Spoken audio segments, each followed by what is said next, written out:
Hi friends, എല്ലാവർക്കും AGS ക്രിയേഷൻസിൻ്റെ പുതിയൊരു എപ്പിസോഡിലേക്ക് സ്വാഗതം. നിങ്ങളെല്ലാവരും ആദ്യമായിട്ടാണ് ഈ ചാനൽ കാണുന്നതെങ്കിൽ സബ്സ്ക്രൈബ് ചെയ്യാൻ മറക്കരുത്. ഓജോ ബോർഡിനെ കുറിച്ചുള്ള സംശയങ്ങളൊക്കെ ചോദിക്കുകയാണ് ഗൗരി ഗോകുലിനോട്. അങ്ങനെ ഇപ്പോൾ അതെല്ലാം തീർത്തു കൊടുക്കുന്നുണ്ട് ഗോകുൽ. മോൾക്ക് പരീക്ഷിച്ച് നോക്കാൻ വല്ല പരിപാടിയുണ്ടോ എന്ന് ഗോകുൽ ചോദിക്കുമ്പോൾ ഇല്ല എന്ന് ഞാൻ വെറുതെ ചോദിച്ചതാ എന്നും ഗൗരി ഇങ്ങനെ പറയുന്നുണ്ട് ഗോകുലിനോട്. എങ്കിൽ കുറച്ച് സമയം ഞാൻ ഈ പിക്ചർ ഒന്ന് നോക്കിക്കോട്ടെ എന്ന് ഗൗരി ചോദിക്കുമ്പോൾ മോള് നോക്കിക്കോ എന്ന് പറഞ്ഞ് ഗോകുൽ ഇപ്പോൾ അവിടെ നിന്ന് പോകുന്നു. ശേഷം കാണിക്കുന്നത് കമല ഇപ്പോൾ ക്ഷേത്രത്തിലേക്ക് വന്നിട്ടുണ്ട്. നിന്റെ മുന്നിൽ ഉരുകി പ്രാർത്ഥിച്ചിട്ടും വഴിപാടൊക്കെ നടത്തിയിട്ടും എൻ്റെ മോളെക്കുറിച്ചുള്ള ഒരു വിവരവുമില്ലല്ലോ എൻ്റെ ഭഗവാനെ. നീ എൻ്റെ പ്രാർത്ഥന കേൾക്കാത്തതാണോ അതോ നീ കണ്ണു തുറക്കാത്തതാണോ? എൻ്റെ മോൾ ഇനി തിരിച്ചു വരില്ലേ? മരിക്കുന്നതിന് മുമ്പ് എനിക്കെൻ്റെ മോളെ ഒന്ന് കാണാൻ കഴിയില്ലേ എൻ്റെ ഭഗവാനെ എന്നൊക്കെ ഇപ്പോൾ വളരെ സങ്കടത്തോടെ കമല ഭഗവാനോട് പ്രാർത്ഥിക്കുന്നുണ്ട്. അങ്ങനെ ഇപ്പോൾ കമല അർച്ചനയുടെ നാളും പേരും പറഞ്ഞ് വഴിപാടൊക്കെ നടത്തിയിട്ടുണ്ട്. അർച്ചന കാർത്തിക എന്ന് പറഞ്ഞ് തിരുമേനി ഇപ്പോൾ പ്രസാദമൊക്കെ കൊടുക്കുന്നുണ്ട് കമലയ്ക്ക്. ഇതേ സമയം സമൃദ്ധ, ഗോകുൽ, പൂയം, കാർത്തിക എന്നൊക്കെ പറഞ്ഞ് അടുത്ത വഴിപാട് ശോഭനയ്ക്കും തിരുമേനി പ്രസാദം കൊടുക്കുന്നു. അങ്ങനെ ഇപ്പോൾ കമലയും ശോഭനയും കൂടി പരസ്പരം നോക്കി ചിരിച്ചിട്ട് അവർ തമ്മിൽ സംസാരിക്കുന്നുണ്ട്. ശോഭന വന്നിട്ട് കുറേ നേരമായോ എന്ന് കമല ചോദിക്കുമ്പോൾ ശോഭന പറയുന്നുണ്ട്, വഴിപാടിന് കൊടുത്തിട്ട് ഞാൻ സർപ്പക്കാവിൽ തൊഴാൻ പോയി. എന്തൊക്കെയുണ്ട് വിശേഷം, സുഖമാണോ എന്ന് ചോദിക്കുമ്പോൾ കമല പറയുന്നുണ്ട്, എന്ത് സുഖം, എന്നും വന്ന് ഇവിടെ സങ്കടം പറയുന്നതല്ലാതെ ഭഗവാൻ ഇതുവരെ എന്നോട് കണ്ണു തുറന്നിട്ടില്ല. എൻ്റെ മോള് ജീവിച്ചിരിപ്പുണ്ടോ മരിച്ചോ എന്നുള്ള ഒരു വിവരവും ഇതുവരെ കിട്ടിയിട്ടില്ല. ഇങ്ങനെ നിരാശപ്പെടരുത്, ഈ കണ്ണുനീരിന് ഫലമുണ്ടാകാതിരിക്കില്ല എന്ന് ശോഭന പറയുന്നു. എനിക്കിപ്പോൾ ആ പ്രതീക്ഷയെല്ലാം പോയി എന്ന് കമല പറയുന്നു. എന്നിട്ട് ചോദിക്കുന്നുണ്ട്, മരുമോളുടെ നക്ഷത്രം കാർത്തികയാണല്ലേ എന്ന്. അച്ചുമോളുടെ നക്ഷത്രവും കാർത്തികയാണ്.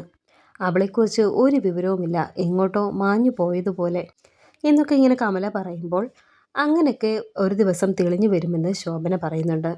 ഉടനെ കമല പറയുന്നുണ്ട്, അതൊക്കെ ഇരിക്കട്ടെ, മോളുടെ മോനും മരുമോളും എങ്ങനെ, സന്തോഷത്തിലാണോ എന്ന് ചോദിക്കുമ്പോൾ ശോഭന ഇപ്പോൾ പറയുന്നുണ്ട്, സന്തോഷത്തിന് കുറവൊന്നുമില്ല, പക്ഷേ വിചാരിച്ച രീതിയിൽ കാര്യങ്ങൾ നടക്കുന്നില്ല എന്നൊക്കെ ശോഭന ഇങ്ങനെ പറയുമ്പോൾ എല്ലാം ശരിയാകും എന്ന് കമലയും പറയുന്നു. അങ്ങനെ ഇപ്പോൾ അവിടെ പുതിയ ബിസിനസ്സിനെ പറ്റിയൊക്കെ കമലയോട് വന്ന് രണ്ടുപേര് ചോദിക്കുന്നുണ്ട്. പുതിയ കളക്ടറൊക്കെ വന്നെന്ന് കേട്ടല്ലോ എന്നൊക്കെ ചോദിക്കുമ്പോൾ ഭഗവാന്റെ അനുഗ്രഹം കൊണ്ട് എല്ലാം നന്നായി പോകുന്നുണ്ട് എന്ന് കമല പറയുന്നു. അങ്ങനെ ഇപ്പോൾ അതിൽ ഒരാൾ പറയുന്നുണ്ട്, ഒരു ദിവസം ഞങ്ങൾ വരുന്നുണ്ട് കമലേട്ടത്തിയുടെ പഴങ്കഞ്ഞി കുടിക്കാൻ എന്നൊക്കെ പറഞ്ഞ് അവരവിടെ നിന്ന് പോകുന്നു. ആയിക്കോട്ടെ എന്ന് കമലയും പറയുന്നുണ്ട്. അങ്ങനെ ഇപ്പോൾ അവർ പോയ സമയത്ത് ശോഭന അതിനെപ്പറ്റി ചോദിക്കുന്നുണ്ട്. അത് കൊള്ളാലോ, പുതിയ ബിസിനസ്സൊക്കെ തുടങ്ങിയോ എന്ന് ശോഭന ചോദിക്കുന്നു. ജീവിതം മുന്നോട്ട് പോകണ്ടേ, പഴങ്കഞ്ഞിക്കട തുടങ്ങിയതോടെ ജീവിതത്തിൽ പുതിയ വെളിച്ചമൊക്കെ വന്നിട്ടുണ്ട്. സത്യം പറഞ്ഞാൽ തെറ്റില്ലാത്തൊരു വരുമാന മാർഗമായിട്ട് മാറിയിട്ടുണ്ട് എന്നൊക്കെ കമല പറയുമ്പോൾ ഇത് കേട്ട് ശോഭന പറയുന്നുണ്ട്, കളക്ടർ വന്ന് പഴങ്കഞ്ഞി കുടിച്ച കടയെപ്പറ്റി ഞാൻ പത്രത്തിൽ വായിച്ചിരുന്നു. പക്ഷേ അത് കമലയുടെ കടയാണെന്ന് ഞാൻ അറിഞ്ഞിരുന്നില്ല. ആ പഴങ്കഞ്ഞിയുടെ രുചിയെപ്പറ്റി കളക്ടർ വിശദമായി പറഞ്ഞിരുന്നല്ലോ. സത്യത്തിൽ ആ കളക്ടർ കൊച്ച് വന്നതുകൊണ്ട് ആ വാർത്ത കേട്ട് ഒരുപാട് പേര് വന്നിട്ടുണ്ടായിരുന്നു എന്നൊക്കെ ഇപ്പോൾ കമലയും പറയുന്നുണ്ട്. ഇന്നത്തെ കാലത്ത് നല്ല ഭക്ഷണം കിട്ടുന്നത് എവിടെയാണെങ്കിലും അതന്വേഷിച്ച് ആളുകൾ പോകും. പിന്നെ പഴങ്കഞ്ഞി പുതിയ തലമുറയ്ക്ക് അറിയില്ലല്ലോ എന്നൊക്കെ ഇങ്ങനെ ശോഭന പറയുമ്പോൾ കമലയും പറയുന്നുണ്ട്, അതാണ് ശോഭനയെ അതിശയം, പുതിയ കുട്ടികൾ ഇഷ്ടം പോലെ അവിടെ വന്ന് പഴങ്കഞ്ഞി കുടിക്കാറുണ്ട്, അവർക്കത് വലിയ ഇഷ്ടമാണ് എന്നൊക്കെ കമല പറയുന്ന കേട്ട് ശോഭന ഇപ്പോൾ പറയുന്നുണ്ട്, ഞാൻ മോനെയും മരുമോളെയും കൂട്ടി ഒരു ദിവസം വരുന്നുണ്ട് കമലയുടെ പഴങ്കഞ്ഞി കുടിക്കാനായിട്ട് എന്നൊക്കെ ഇങ്ങനെ ശോഭന പറയുമ്പോൾ കമല പറയുന്നുണ്ട്, അതിനെന്താ, തീർച്ചയായിട്ടും വന്നോളൂ. അത് പറഞ്ഞപ്പോഴാണ് ഞാനൊരു കാര്യം ഓർത്തത്. കുറച്ച് ദൂരെ വള്ളിയങ്കാവ് എന്ന് പറഞ്ഞ ഒരു ഭദ്രകാളി ക്ഷേത്രമുണ്ട്. വലിയ ശക്തിയാണ് അവിടുത്തെ പ്രതിഷ്ഠയ്ക്ക്. അവിടെ ചെന്ന് ഒരു നേർച്ച നടത്തിയാൽ പിന്നെ ശോഭന വിചാരിക്കുന്നത് പോലെ തന്നെ കാര്യങ്ങൾ നടക്കും. ഞാനും ഒന്ന് പോണമെന്ന് കരുതി ഇരിക്കുകയാണ്. അവിടുത്തെ ദേവിക്ക് ഏറ്റവും ഇഷ്ടമുള്ള വഴിപാടാണത്. ഇതൊക്കെ കേട്ടപ്പോൾ ശോഭന ചോദിക്കുന്നുണ്ട്, അങ്ങനെയാണെങ്കിൽ നമുക്ക് ഒരുമിച്ച് അവിടേക്ക് പോയാലോ എന്ന്. കമല പറഞ്ഞത് കേട്ടപ്പോൾ എനിക്കും ഒരു പ്രതീക്ഷ പോലെ. ഉടനെ കമല പറയുന്നുണ്ട്, എന്നാൽ പിന്നെ നമുക്ക് അങ്ങനെ തന്നെ തീരുമാനിക്കാം, വള്ളിയങ്കാവിൽ നമുക്ക് ഒരുമിച്ച് പോകാം.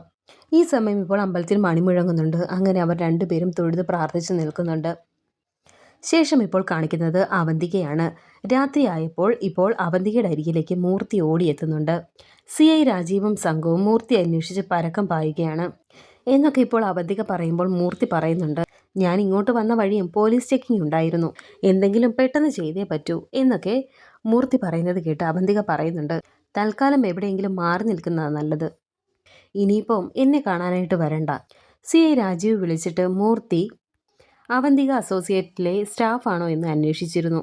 ആ കോള് വെറുതെ വന്നതല്ല, എന്നെയും കൂടി ട്രാപ്പിലാക്കാനാ അയാൾ ലക്ഷ്യം വെക്കുന്നത്, അതുകൊണ്ട് മൂർത്തി തൽക്കാലം മാറി നിൽക്കുന്നതാണ് നല്ലത് എന്നൊക്കെ പറയുന്നത് കേട്ടിട്ട് ഇപ്പോൾ മൂർത്തി പറയുന്നുണ്ട്, കോയമ്പത്തൂരിലേക്ക് പോകാനാണ് ഞാൻ വിചാരിക്കുന്നത് എന്ന് പറയുമ്പോൾ അവന്തിക പറയുന്നുണ്ട്, തൽക്കാലം മൂർത്തിയുടെ അക്കൗണ്ടിലേക്ക് ഞാൻ കുറച്ച് പണം ക്രെഡിറ്റ് ചെയ്തിട്ടുണ്ട്, ഞാൻ മൂർത്തിയുടെ മൊബൈലിലേക്ക് ഒരാളുടെ നമ്പർ അയച്ചിട്ടുണ്ട്, അയാളെ കോൺടാക്റ്റ് ചെയ്താൽ മതി, എന്ത് സഹായവും അയാൾ ചെയ്തു തരും. പിന്നെ മൂർത്തിയുടെ കയ്യിലിരിക്കുന്ന ഫോൺ ഇനി ഉപയോഗിക്കാത്തതാണ് നല്ലത്, മറ്റേതെങ്കിലും ഫോണിൽ നിന്ന് വിളിച്ചാൽ മതി അയാളെ. പിന്നെ യാതൊരു കാരണവശാലും എന്നെ ഒരിക്കലും കോൺടാക്റ്റ് ചെയ്യരുത്, പ്രശ്നങ്ങൾ തീർന്നു കഴിയുമ്പോൾ ഞാൻ മൂർത്തി അങ്ങോട്ട് വിളിച്ചോളാം എന്നും അവന്തിക ഇപ്പോൾ പറയുന്നു. ഇങ്ങനെയൊക്കെ അവന്തിക പറയുന്നത് കേട്ട് ഇപ്പോൾ ശരി മാഡം എന്ന് പറഞ്ഞ് മൂർത്തി ഇപ്പോൾ അവിടെ നിന്ന് പോകുന്നു. ഈ സമയം ഇപ്പോൾ ചിപ്പി അവന്തികയുടെ അടുത്തേക്ക് വരുന്നുണ്ട്. എന്നിട്ട് അമ്മേ അമ്മേ എന്ന് പറഞ്ഞ് വിളിക്കുന്നുണ്ട്. എന്തായി കാണിക്കുന്നത് എന്ന് ചോദിച്ച് ഇപ്പോൾ ദേഷ്യപ്പെടുകയാണ് അവന്തിക ചിപ്പിയോട്. സമാധാനമായിട്ടൊരു കാര്യം പറഞ്ഞുവിടെ നിനക്ക് എന്നൊക്കെ അവന്തിക പറയുന്നത് കേട്ട് ഇപ്പോൾ വളരെ വിഷമത്തോടെ ചിപ്പി നടന്നു പോകുമ്പോൾ അവന്തിക നിൽക്കാൻ പറയുന്നു. എന്താ പറയാൻ വന്നത്, ചോദിച്ചത് കേട്ടില്ലേ എന്നൊക്കെ അവന്തിക ചോദിക്കുമ്പോൾ ചിപ്പി ഇപ്പോൾ വളരെ സങ്കടത്തോടെ പറയുന്നുണ്ട്, അത് ഫ്രണ്ട്സിൻ്റെ വീട്ടിൽ സ്ലീപ്പ് ഓവറിന് പോകാനായിട്ട് എന്നിങ്ങനെ ചിപ്പി പറയുമ്പോൾ തന്നെ അവന്തിക പറയുന്നുണ്ട്, ഫ്രണ്ട്സിൻ്റെ വീട്ടിൽ പോകാനോ, വേണ്ട, അങ്ങനെയുള്ള ഒരു പരിപാടിയും വേണ്ട, അതൊന്നും നടക്കുന്ന കാര്യമല്ല എന്ന് അവന്തിക പറയുന്നു. അമ്മേ, അത് ഫ്രണ്ട്സ് എല്ലാവരും കൂടി തീരുമാനിച്ചതാണ് എന്ന് ചിപ്പി പറയുന്നു. നിന്റെ കാര്യം തീരുമാനിക്കുന്നത് ഫ്രണ്ട്സാണോ, ഞാൻ പറയുന്നതങ്ങ് അനുസരിച്ചാൽ മതി, മേലിൽ ഇതുപോലെയുള്ള കാര്യങ്ങളുമായിട്ട് എൻ്റെ അരികിൽ വന്നു പോകരുത്, പോയെന്ന് വലുത് പഠിക്ക്, ചെല്ല് എന്നൊക്കെ പറഞ്ഞ് അവന്തിക ഇപ്പോൾ ചിപ്പിയെ പറഞ്ഞു വിടുന്നു. ഈ സമയം ജെനി ഭക്ഷണവുമായിട്ട് ചിപ്പിയെ തിരക്കുന്നുണ്ട്. അപ്പോൾ അവിടെ ഇരിക്കുന്നത് കണ്ട് ഇപ്പോൾ ജെനി വന്ന് ചോദിക്കുന്നുണ്ട്, മോൾ ഇവിടെ ഇരിക്കുകയാണോ, TV കാണുവാണോ, വന്നേ ഡിന്നർ കഴിക്ക്, മോൾക്ക് ഇഷ്ടപ്പെട്ട സാധനങ്ങളൊക്കെയാണ് ഉണ്ടാക്കിയിരിക്കുന്നത്, സ്കൂളിൽ നിന്ന് വന്നിട്ട് സ്നാക്സ് പോലും കഴിച്ചില്ലല്ലോ എന്നൊക്കെ ജെനി ഇപ്പോൾ ചിപ്പിയോട് ചോദിക്കുമ്പോൾ ചിപ്പി എനിക്കൊന്നും വേണ്ട എന്ന് പറയുന്നു. വേണ്ടെന്നല്ലേ പറഞ്ഞത് എന്ന് പറഞ്ഞ് ചിപ്പി ഇപ്പോൾ ജെനിയോട് ദേഷ്യപ്പെടുന്നു. അങ്ങനെ പറഞ്ഞാൽ പറ്റില്ല, ജെനി ആൻറ്റിയെ വെറുതെ വഴക്ക് കേൾപ്പിക്കല്ലേ മോളെ എന്നൊക്കെ പറഞ്ഞ് നിർബന്ധിപ്പിച്ച് ഇപ്പോൾ ചിപ്പിക്ക് ഭക്ഷണം കൊടുക്കുവാൻ തുടങ്ങുകയാണ് ജെനി. കൊണ്ടുപോകാനല്ലേ പറഞ്ഞത് എന്ന് പറഞ്ഞ് തട്ടി മാറ്റി ചിപ്പി ഇപ്പോൾ ദേഷ്യത്തോടെ അവിടെ നിന്നും എഴുന്നേറ്റ് പോകുന്നു. വീണ്ടും ജെനി പുറകെ ചെന്ന് എന്താ മോളെ ഇത് എന്നൊക്കെ ചോദിക്കുമ്പോൾ ചിപ്പി വീണ്ടും ദേഷ്യത്തോടെ ഇങ്ങനെ പറയുന്നുണ്ട്, ജെനി ആൻറ്റിക്ക് ജെനി ആൻറ്റിയുടെ കാര്യം, അമ്മയ്ക്ക് അമ്മയുടെ കാര്യം, ചിപ്പിയുടെ കാര്യം നോക്കാൻ ഇവിടെ ആരുമില്ല, എനിക്ക് ആരും വേണ്ട, ആഹാരവും വേണ്ട, ഇനി ഞാൻ വെള്ളം പോലും കുടിക്കില്ല, ഇനിയും എൻ്റെ പിന്നാലെ ഫുഡും കൊണ്ട് വന്നാലുണ്ടല്ലോ ഞാനെല്ലാം എറിഞ്ഞു പൊട്ടിക്കും എന്നൊക്കെ പറഞ്ഞ് ചിപ്പി ഇപ്പോൾ അവിടെ നിന്നും പോകുന്നു. വളരെ വിഷമിച്ച് ജെനി അവിടെ നിൽക്കുന്നുണ്ട്. ശേഷം ഇപ്പോൾ അവന്തിക ഇപ്പോൾ ഫോൺ ചെയ്യുന്നുണ്ട്. അഡ്വക്കേറ്റ് പ്രതാപ വർമ്മയാണ് വിളിക്കുന്നത്. അദ്ദേഹത്തിൻ്റെ മകളാണ് ഫോൺ എടുക്കുന്നത്. അപ്പോൾ അവന്തിക പറയുന്നുണ്ട്, എനിക്ക് സാറിനോടൊന്ന് സംസാരിക്കണം, അത്യാവശ്യമാണെന്നൊക്കെ പറയുന്നു. ഡാഡി ഒരു കോൺഫറൻസിലാണ്, ലേറ്റ് ആകും, പിന്നെ വിളിക്ക് എന്ന് പറഞ്ഞ് ഫോൺ വെക്കുകയാണ് അദ്ദേഹത്തിൻ്റെ മകൾ. അവന്തിക ഇപ്പോൾ വളരെ ടെൻഷനോടെ വീണ്ടും കോൾ ചെയ്യുന്നുണ്ട്. അയാളിത് എവിടെ പോയി കിടക്കുന്നു എന്നൊക്കെ പറയുന്നുണ്ട്. വേറൊരാളെയാണ് വിളിക്കുന്നത്. താൻ എവിടെ പോയി കിടക്കുകയായിരുന്നു, ഞാൻ പറഞ്ഞ കാര്യം ഓക്കെ അല്ലേ എന്നൊക്കെ അവന്തിക ചോദിക്കുന്നുണ്ട്. അതെ, മൂർത്തിയെ ഞാൻ പിക്ക് ചെയ്തോളാം, ഞാൻ അങ്ങോട്ട് പോയിക്കൊണ്ടിരിക്കുകയാണ് എന്നൊക്കെ അവന്തികയോട് അയാൾ പറയുന്നുണ്ട്. ഈ സമയത്താണ് ജെനി അവിടേക്ക് വന്ന് നോക്കുന്നത്. ജെനിയെ അവന്തിക കാണുന്നു. എന്തൊക്കെ സംഭവിച്ചാലും മൂർത്തിയെ ആ CI രാജീവിൻ്റെ കയ്യിൽ കിട്ടരുത് എന്നൊക്കെ അവന്തിക പറയുമ്പോൾ അയാൾ പറയുന്നുണ്ട്, ഞങ്ങളുടെ സ്ഥലത്ത് വന്ന് മൂർത്തിയെ കൊണ്ടുപോകാൻ ഒരുത്തനും ധൈര്യം വരില്ല. അയാൾ പറയുന്നത് കേട്ടിപ്പോൾ അവന്തിക പറയുന്നുണ്ട്, എങ്കിൽ ശരി, എന്നെ ഇനി ഇങ്ങോട്ട് വിളിക്കേണ്ട, ആവശ്യമുണ്ടെങ്കിൽ ഞാൻ അങ്ങോട്ട് വിളിച്ചോളാം എന്ന് പറഞ്ഞ് അവന്തിക ഇപ്പോൾ ഫോൺ വെക്കുകയാണ്. ജെനി ഇപ്പോൾ അവന്തികയുടെ അടുത്തേക്ക് വന്നിട്ട് പറയുന്നുണ്ട്, മോൾ ഇതുവരെ ഒന്നും കഴിച്ചിട്ടില്ലെന്ന്. ഉടനെ വളരെ ദേഷ്യത്തോടെ അവന്തിക ചോദിക്കുന്നുണ്ട്, അതിന് ഞാൻ എന്ത് വേണമെന്ന്, നീ ഇത് എന്നോട് വന്ന് പറഞ്ഞത് എന്തിനാ, എന്നെ ഡിസ്റ്റർബ് ചെയ്യാനാണോ, സമയത്തിന് അവൾക്ക് ആഹാരം കൊടുക്കാനും അവളുടെ കാര്യങ്ങൾ നോക്കാനുമാണ് നിന്നെ ഇവിടെ നിർത്തിയിരിക്കുന്നത് എന്നറിയില്ലേ എന്നൊക്കെ ചോദിക്കുമ്പോൾ ജെനി പറയുന്നുണ്ട്, മോൾ ആഹാരം വേണ്ട എന്ന് പറഞ്ഞ് വാശി പിടിച്ച് നടക്കുകയാണ്. ഇത് കേട്ട് അവന്തിക പറയുന്നുണ്ട്, അവൾ ഇങ്ങനെ വഷളാകാൻ കാരണം നീ ഒറ്റൊരുത്തിയാ, അവൾ വാശി പിടിച്ച് കരഞ്ഞാൽ നീ അതിനൊപ്പം നിൽക്കും, അവൾ പറയുന്നിടത്തെല്ലാം കൊണ്ടുപോകും, പട്ടിയോടും പൂച്ചയോടും സംസാരിക്കും, അവൾ പറയുന്നതനുസരിച്ച് താളം തുള്ളരുന്നതിനോട് ഞാൻ പല പ്രാവശ്യം പറഞ്ഞിട്ടുണ്ട്, ഇതുപോലെയുള്ള സില്ലി കംപ്ലയിൻസുമായിട്ട് എൻ്റെ മുന്നിലേക്ക് ഇനിയും വന്നാൽ ഞാൻ പിന്നെ നിന്നെ അപ്പോഴേ പറഞ്ഞു വിടും എന്നൊക്കെ അവന്തിക പറയുന്നത് കേട്ട് ജെനി പറയുന്നുണ്ട്, ഒരുപാട് കരഞ്ഞാലോ വിഷമിച്ചാലോ മോൾക്ക് പനി വരും, ചെറിയ കുട്ടിയല്ലേ, അറിയാലോ മേഡത്തിന്, അതുകൊണ്ടാണ് ഞാൻ എന്നൊക്കെ പറഞ്ഞ് ജെനി പറയുമ്പോൾ ഇത് കേട്ട് അവന്തിക വളരെ ദേഷ്യത്തോടെ പറയുന്നുണ്ട്, ആരാ പറഞ്ഞത് അവൾ ചെറിയ കുട്ടിയാണെന്ന്? കാര്യങ്ങൾ തിരിച്ചറിയാനും മനസ്സിലാക്കാനുമുള്ള പ്രായം അവൾക്കായിട്ടുണ്ട്. പിന്നെ എപ്പോഴും അവളെ കൂടെ കൊണ്ട് നടന്ന് നശിപ്പിക്കുന്നത് നീയാണ്. മനുഷ്യനിവിടെ നൂറുകൂട്ടം പ്രശ്നങ്ങളുമായിട്ട് തലയ്ക്ക് തീ പിടിച്ച് നടക്കുകയാണ്. അവൾക്ക് വിശക്കുമ്പോൾ എഴുന്നേറ്റ് വന്ന് കഴിച്ചോളും, നീ പോയിക്കോ. പോകാൻ എന്ന് പറഞ്ഞ് അവന്തിക ജെനി അവിടെ നിന്ന് പറഞ്ഞു വിടുന്നു. പിന്നീട് ഇപ്പോൾ ശിശിരയും ശോഭനയും കാണിക്കുന്നുണ്ട്. അമ്മ എന്താ ഈ കാണിക്കാൻ പോകുന്നത് എന്ന് ശിശിര ശോഭനയോട് ചോദിക്കുമ്പോൾ ശോഭന പറയുന്നുണ്ട്, സമൃദ്ധയ്ക്ക് ടാബ്ലറ്റ് കൊടുക്കണ്ടേ, ഞാനിത് കൊണ്ടുപോയി കൊടുത്തിട്ട് വരാം. ഇത് കേട്ടപ്പോൾ ശിശിര പറയുന്നുണ്ട്, അമ്മയോട് നിന്നേ, എനിക്കൊരു കാര്യം പറയാനുണ്ട്. അമ്മ ടാബ്ലറ്റ് ഇങ്ങനെ തന്നേ, ഞാൻ കൊടുക്കാം എന്നൊക്കെ പറയുന്നത് കേട്ട് ശോഭന പറയുന്നുണ്ട്, അത് വേണ്ട, എന്ന് ഞാനല്ലേ കൊടുക്കുന്നത്, നീ കൊണ്ട് കൊടുത്താലേ അവൾക്ക് എന്തെങ്കിലും സംശയം തോന്നും. അല്ലെങ്കിൽ തന്നെ അവളിപ്പോൾ സംശയത്തിന് പിന്നാലെയാണ്. ഓരോ തവണയും ഓരോ കാര്യങ്ങൾ ചോദിക്കുകയാണ്. അതുകൊണ്ട് ഒരു തരത്തിലാണ് ഞാൻ അവളെ കൊണ്ട് ഈ ടാബ്ലറ്റ് കഴിപ്പിക്കുന്നത്. ഇത് കേട്ടിപ്പോൾ ശിശിര ചോദിക്കുന്നുണ്ട്, ഇനിയും ഈ വൈറ്റമിൻ ടാബ്ലറ്റ്സ് കൊടുത്തുകൊണ്ടിരുന്നാൽ മതിയോ? അമ്മ വിചാരിക്കുന്ന കാര്യമൊക്കെ നടക്കണ്ടേ എന്നൊക്കെ ശിശിര ചോദിക്കുന്നുണ്ട്. എന്ത് കാര്യം എന്ന് ശോഭന ചോദിക്കുമ്പോൾ അവർ തമ്മിൽ ഒരുമിച്ച് ഒരു ജീവിതം വേണ്ടേ, അതിന് ഒരു ദിവസമെങ്കിലും അവർ ഒരുമിച്ച് കിടന്നുറങ്ങണ്ടേ? അതിനുവേണ്ടി അമ്മ ഇതുവരെ എത്ര പ്രാർത്ഥിച്ചു, ഗോകുലിൻ്റെ പിന്നാലെ നടന്ന് കെഞ്ചി. എന്തെങ്കിലും നടന്നോ? ഇല്ലല്ലോ.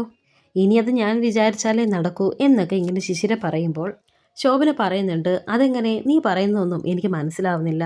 ഉടനെ ശിശിര പറയുന്നുണ്ട്, അതൊക്കെ ഞാൻ മനസ്സിലാക്കി തരാം, അമ്മ ആ ടാബ്ലറ്റ് ഇങ്ങ് തന്നേ എന്ന് പറഞ്ഞ് ശിശിര ഇപ്പോൾ ശോഭനയുടെ കയ്യിലിരിക്കുന്ന ആ ടാബ്ലറ്റ് മേടിക്കുന്നു. എന്നിട്ട് വേറെ ഒരു ടാബ്ലറ്റ് എടുക്കുന്നു. നീ എന്താ ഈ കാണിക്കുന്നത്, ഇതെന്താ വേറെ ടാബ്ലറ്റ്, ഇതേതാന്നൊക്കെ ഇങ്ങനെ ശോഭന ചോദിക്കുന്നു. ഇത് ഉറക്ക ഗുളികയാണ്, ഇത് കഴിച്ചാൽ പിന്നെ നേരം വെളുക്കുന്നത് വരെ ഒന്നും അറിയില്ല എന്നൊക്കെ ശിശിര പറയുന്നത് കേട്ട് ശോഭന പറയുന്നുണ്ട്, നീ വെറുതെ ആവശ്യമില്ലാത്ത കാര്യങ്ങൾക്കൊന്നും നിൽക്കരുത്. അവൾക്ക് ഉറക്ക ഗുളിക കൊടുത്ത് എന്തെങ്കിലും സംഭവിച്ചു പോയാലുണ്ടല്ലോ എന്നൊക്കെ പറയുമ്പോൾ ശിശിര പറയുന്നുണ്ട്, ഓ എന്ത് സംഭവിക്കാൻ, ഇത് കഴിച്ചാലേ ചത്തുപോകത്തൊന്നുമില്ല, നേരം വെളുക്കുന്നത് വരെ നല്ല സുഖമായിട്ട് ഉറങ്ങിക്കോളും, അത് മാത്രമേ സംഭവിക്കൂ എന്നൊക്കെ ശിശിര പറയുമ്പോൾ ശോഭന ചോദിക്കുന്നുണ്ട്, അതെന്തിനാണെന്ന്. ഇങ്ങനെ ഉറക്ക ഗുളിക കൊടുത്ത് അവളെ ഉറക്കേണ്ട കാര്യം എന്താ? ഉടനെ ശിശിര പറയുന്നുണ്ട്, അവരൊന്നിക്കണ്ടേ, അതല്ലേ അമ്മയ്ക്ക് വേണ്ടത്, അതിന് ഇങ്ങനെ ചില വളഞ്ഞ വഴികൾ ഉപയോഗിച്ചാൽ മാത്രമേ ഇങ്ങനെയുള്ള കാര്യങ്ങൾ നടക്കൂ എന്നൊക്കെ ശിശിര പറയുന്നത് കേട്ട് ഇപ്പോൾ ശോഭന പറയുന്നുണ്ട്, എന്താ നിന്റെ ഉദ്ദേശം, ഇത് ഗോകുൽ അറിഞ്ഞാൽ പിന്നെ നിന്നെ വെച്ചേക്കില്ല. ഉടനെ ശിശിര പറയുന്നുണ്ട്, ഗോകുൽ ഒന്നും അറിയില്ല, ഞാൻ വിചാരിച്ചതുപോലെ നടന്നാൽ നാളെ മുതൽ അവൾ അവൻ്റെ യഥാർത്ഥ ഭാര്യയായിരിക്കും എന്നൊക്കെ ശിശിര പറയുന്നത് കേട്ട് ശോഭന പറയുന്നുണ്ട്, ഇത് വേണോ മോളെ, എനിക്ക് നല്ല പേടിയാകുന്നു. ഇങ്ങനെ വളഞ്ഞ വഴി സ്വീകരിച്ച് അവർ ഒന്നിക്കുന്നതിനേക്കാൾ നല്ലത് അവർ സ്വയം മനസ്സിലാക്കി ഒന്നിക്കുന്നതല്ലേ, എന്നാലേ അത് നിലനിൽക്കൂ എന്ന് ശോഭന പറയുന്നു. അമ്മയുടെ മകൻ ഒരു നല്ല ആൺകുട്ടിയായിരുന്നെങ്കിൽ എന്നേ അവൾ അവൻ്റെ ഭാര്യയായനെ. കോടതിയിൽ വാദിക്കാൻ അവന് നല്ല മിടുക്കാണ്, രാത്രിയും പകലും കേസ് മാത്രം വാദിച്ച് നടന്നാൽ പോരല്ലോ, സ്വന്തം ജീവിതം കൂടി നടക്കണ്ടേ എന്നൊക്കെ ശിശിര ചോദിക്കുമ്പോൾ ശോഭന പറയുന്നുണ്ട്, എൻ്റെ മോൻ അന്തസ്സുള്ളതാണ്, വേണ്ടാത്ത കാര്യങ്ങളൊന്നും അവൻ ചെയ്യില്ല എന്ന് ശോഭന പറയുന്നു. ഇത് കേട്ട് ശിശിര പറയുന്നുണ്ട്, വേണ്ടാത്ത കാര്യം ചെയ്തെങ്കിൽ മാത്രമേ വേണ്ടുന്ന കാര്യം വേണ്ടതുപോലെ നടക്കൂ എന്ന് പറയുന്നു. അമ്മ ഇതിലിടപെടേണ്ട, കാര്യങ്ങളൊക്കെ ഞാൻ നോക്കിക്കോളാം. അമ്മ വെറുതെ ഇതിലിടങ്കോൽ ഉണ്ടാക്കാൻ നിൽക്കാതെ ജോത്സ്യനെ വിളിച്ച് കല്യാണത്തിനുള്ള സമയം നോക്ക്, ഇങ്ങ് തന്നേ എന്ന് പറഞ്ഞ് ശോഭനയുടെ കയ്യിലിരിക്കുന്ന ആ വെള്ളവും വാങ്ങി പിന്നെ ടാബ്ലറ്റും എടുത്തുകൊണ്ട് അർച്ചനയുടെ റൂമിലേക്ക് പോവുകയാണ് ശിശിര. അങ്ങനെ ഇപ്പോൾ വളരെയധികം ടെൻഷനോടെ നിൽക്കുന്നുണ്ട് ശോഭന. ഇതേ സമയം അർച്ചനയാണെങ്കിൽ ആ ഒരു പാദസരം എടുത്ത് വെച്ച് ഇങ്ങനെ നോക്കിക്കൊണ്ടിരിക്കുകയാണ്. അങ്ങനെ ഇപ്പോൾ ആ കൊലുസിലേക്ക് നോക്കി ഇങ്ങനെ ശോഭന പറഞ്ഞ കാര്യങ്ങളൊക്കെ ആലോചിച്ചിരിക്കുമ്പോഴാണ് ശിശിര അവിടേക്ക് വരുന്നത്. ഇതെന്താ കൊലുസൊക്കെ എടുത്ത് വെച്ച് എന്താ പരിപാടി എന്ന് ശിശിര ചോദിക്കുമ്പോൾ അർച്ചന പറയുന്നുണ്ട്, ഒന്നുമില്ല, ഞാൻ വെറുതെ നോക്കിയിരുന്നതാണ്. ഇത് കേട്ട് ശിശിര പറയുന്നുണ്ട്, അതൊന്നും ഓർക്കണ്ട, അതൊക്കെ ഇനി ഓർക്കുന്നത് എന്തിനാ, ഓർഫനേജിൽ ജീവിച്ച കാലമല്ലേ, നമുക്ക് എല്ലാവർക്കും അറിയില്ലേ അതൊക്കെ. ഇത് കേട്ട് അർച്ചന പറയുന്നുണ്ട്, എനിക്കെല്ലാം ചേച്ചിയും അമ്മയും പറഞ്ഞു തന്ന അറിവല്ലേ ഉള്ളൂ, അതിനപ്പുറം എൻ്റെ മനസ്സിൽ പഴയ കാര്യങ്ങളെല്ലാം ബ്ലോക്കാണ്. ആക്സിഡൻറ്റ് മുമ്പേയുള്ള കാര്യങ്ങൾ ആലോചിച്ച് നോക്കുമ്പോൾ മനസ്സിൽ തെളിയുന്നത് ഇരുട്ട് മാത്രമാണ്, അങ്ങനെയുള്ള പ്രശ്നം ചെറുതല്ല എന്നൊക്കെ അർച്ചന ഇങ്ങനെ പറയുന്നുണ്ട്. ഒരു നല്ല കൗൺസിലിംഗ് കിട്ടിയാൽ മാറാവുന്നതേ ഉള്ളൂ, നമുക്ക് നല്ലൊരു സൈക്കോളജിസ്റ്റിനെ കാണാം എന്ന് ശിശിര പറയുന്നുണ്ട്. അതിരിക്കട്ടെ, ഇപ്പോൾ തലവേദന എങ്ങനെയുണ്ട് എന്നും ശിശിര ചോദിക്കുന്നുണ്ട്. അർച്ചന പറയുന്നുണ്ട്, അല്പം കുറവുണ്ട്, പഴയ കാര്യങ്ങൾ ഓർക്കാൻ ശ്രമിക്കുമ്പോഴാണ് എനിക്കിങ്ങനെ തലവേദന ഉണ്ടാകുന്നത്. ഇത് കേട്ട് ശിശിര പറയുന്നുണ്ട്, എങ്കിൽ പിന്നെ അതിനെക്കുറിച്ച് ഓർക്കാതിരുന്നാൽ പോരെ എന്ന്, പ്രശ്നങ്ങളൊക്കെ തീർന്നില്ലേ, എങ്കിൽ ടാബ്ലറ്റ് കഴിക്ക് എന്ന് ശിശിര പറയുന്നുണ്ട്. എന്നും അമ്മയല്ലേ ടാബ്ലറ്റ് കൊണ്ടുവരുന്നത്, ഇന്ന് അമ്മയ്ക്ക് എന്ത് പറ്റി എന്നിങ്ങനെ അർച്ചന ചോദിക്കുമ്പോൾ ശിശിര പറയുന്നുണ്ട്, അമ്മയും തലവേദനയാണെന്ന് പറഞ്ഞ് റൂമിൽ ഇരിക്കുന്നുണ്ട്, രാവിലെ മുതൽ ഇവിടെ സേവനവാരമായിരുന്നല്ലോ, ഇവിടെ ഒരു ജോലിക്കാരെ വിളിച്ച് മുറി തുടപ്പിക്കാമെന്ന് ഞാൻ പറഞ്ഞതാ, അപ്പോൾ അതെല്ലാം അമ്മയ്ക്ക് ഒറ്റയ്ക്ക് തന്നെ ചെയ്യണം, എല്ലാം കൂടെ അടിച്ചു വാരി വന്നപ്പോൾ ഡസ്റ്റ് അലർജിയായി, പിന്നെ തലവേദനയായി. പറഞ്ഞാൽ കേൾക്കണ്ടേ എന്നൊക്കെ ഇങ്ങനെ ഓരോ കാര്യങ്ങൾ ശിശിര ഇപ്പോൾ അർച്ചനയോട് പറയുന്നുണ്ട്. എന്നിട്ട് ഈ കാര്യം എന്നോട് അമ്മ പറഞ്ഞില്ലല്ലോ, പറഞ്ഞിരുന്നെങ്കിൽ ഞാൻ സഹായിച്ചിരുന്നേനല്ലോ എന്നൊക്കെ ഇങ്ങനെ അർച്ചന പറയുന്നു. നിനക്കൊന്നാമത് തലവേദനയല്ലേ, പിന്നെ ആ പൊടിയും കൂടെ പിടിച്ചാൽ പിന്നെ അത് മതി, അതുകൊണ്ടാണ് വിളിക്കാതിരുന്നത്, ദാ കഴിക്കേ എന്ന് പറഞ്ഞിട്ട് ശിശിര ഇപ്പോൾ ആ ടാബ്ലറ്റും വെള്ളവും അർച്ചനയുടെ കയ്യിലേക്ക് കൊടുക്കുകയാണ്. ഇതെന്താ ഞാൻ കഴിക്കുന്നത് കൂടാതെ വേറെ 2 ടാബ്ലറ്റും കൂടെ, അതിന് ഞാൻ വേറെ ഡോക്ടറെയൊന്നും കണ്ടില്ലല്ലോ, പിന്നെ എന്തിനാണെന്ന് അർച്ചന ചോദിക്കുന്നുണ്ട്. ഇത് കേട്ട് ശിശിര പറയുന്നുണ്ട്, എന്നെയും ഗോകുലിനെയും നോക്കുന്നത് പോലെയല്ല അമ്മ സമൃദ്ധയെ നോക്കുന്നത്. സമൃദ്ധയുടെ മുഖം ഒന്ന് മാറിയാൽ മതി, അമ്മയ്ക്ക് ഉടൻ തന്നെ ടെൻഷനാകും. ഇന്നലെ സമൃദ്ധയ്ക്ക് തലവേദനയുണ്ടെന്ന് പറഞ്ഞപ്പോൾ തന്നെ അമ്മയ്ക്ക് ടെൻഷനായി. അപ്പോൾ തന്നെ എന്നോട് ഡോക്ടറെ പോയി കണ്ടിട്ട് തലവേദനയുടെ ടാബ്ലറ്റ് വാങ്ങാനായി പറഞ്ഞു. ഡോക്ടർ കുറിച്ച് തന്ന ടാബ്ലറ്റാണ് ഇത് എന്നൊക്കെ ശിശിര ഇപ്പോൾ പറയുമ്പോൾ അർച്ചന ആ ടാബ്ലറ്റിലേക്ക് ഇങ്ങനെ നോക്കി നിൽക്കുന്നു. കഴിക്കുക എന്ന് ശിശിര പറയുമ്പോൾ ഞാൻ കുറച്ച് കഴിഞ്ഞ് കഴിച്ചോളാം എന്ന് അർച്ചന പറയുന്നുണ്ട്. അങ്ങനെ ഇപ്പോൾ ശിശിര നിർബന്ധിക്കുന്നുണ്ട്, സമയത്തിന് കഴിക്കണം, അവിടെയെങ്ങാനും വെച്ച് താഴെ തട്ടിപ്പോയാൽ പിന്നെ അതിന് പിന്നാലെ നടക്കണം, ഇപ്പോൾ തന്നെ കഴിച്ചേക്ക് എന്ന് ശിശിര പറയുന്നു. വരാനിരിക്കുന്ന പുതിയ എപ്പിസോഡുകളുമായി വീണ്ടും കാണാം. Thank you for watching.